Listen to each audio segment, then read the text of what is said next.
আমি আগুন, আমি নির্ভয়, আমি রাক্ষস, আমি হিংস্র, আমি দানব, আমি ধ্বংস, আমি নির্ভয়, আমি নির্ভয়, আমি আগুন, আমি নির্ভয়। একবার যদি হই আমি ক্ষুব্ধ, লেগে যাই চারিদিকে মহাযুদ্ধ, শরীরের মতো ভেঙে চলে ঘুরিয়ে দিই আমি সব।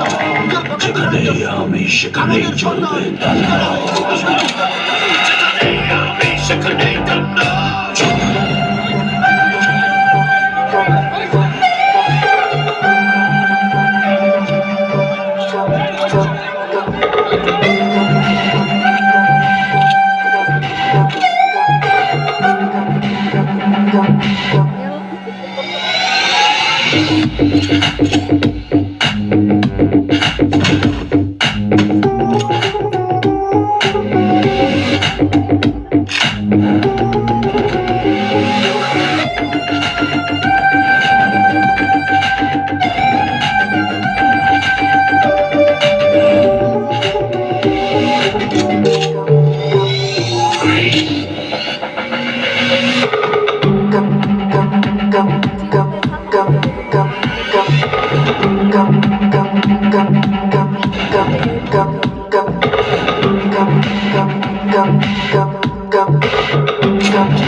এখন স্পটে বাসা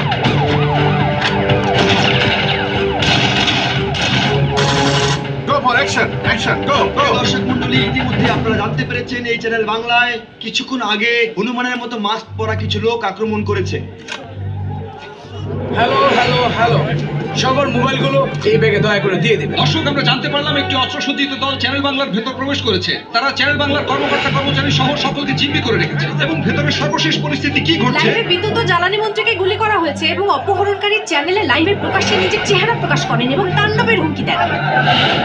দর্শক, আপনারা দেখতে পাচ্ছেন এই মাত্র অ্যাম্বুলেন্স এবং ফায়ার সার্ভিসের গাড়ি দিকে আসছে। পার্শ্ববর্তী বিল্ডিং এ যা হয়েছে তার কিছুটা আমাদের সঙ্গে থাকুন, আমরা দেখাচ্ছি আপনাদেরকে লাইভ। আপনারা আমাদের সঙ্গে থাকুন, আমরা আপনাদেরকে আপডেট জানাতে থাকবো। আইজিপি সাহেব, স্যার, কি হচ্ছে সব? এটা কি ধরনের অরাজকতা শুরু হয়ে গেল? হ্যাঁ, ছেলেটা কে? কি চায়?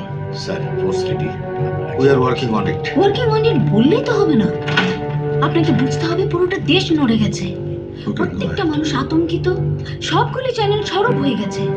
দেখেন, আমরা তো চ্যানেলের ভিতরে গিয়ে দেখিনি যে ওখানে আদৌ কেউ মারা গেছে কিনা, কতজন মানুষকে জিম্মি করা হয়েছে। বাট আমরা চেষ্টা করছি, পর্যাপ্ত পুলিশ ফোর্স ওখানে মোতায়েন করা হয়েছে। আমরা খুব দ্রুত আশা করছি যে পরিস্থিতি আমাদের নিয়ন্ত্রণে আসবে।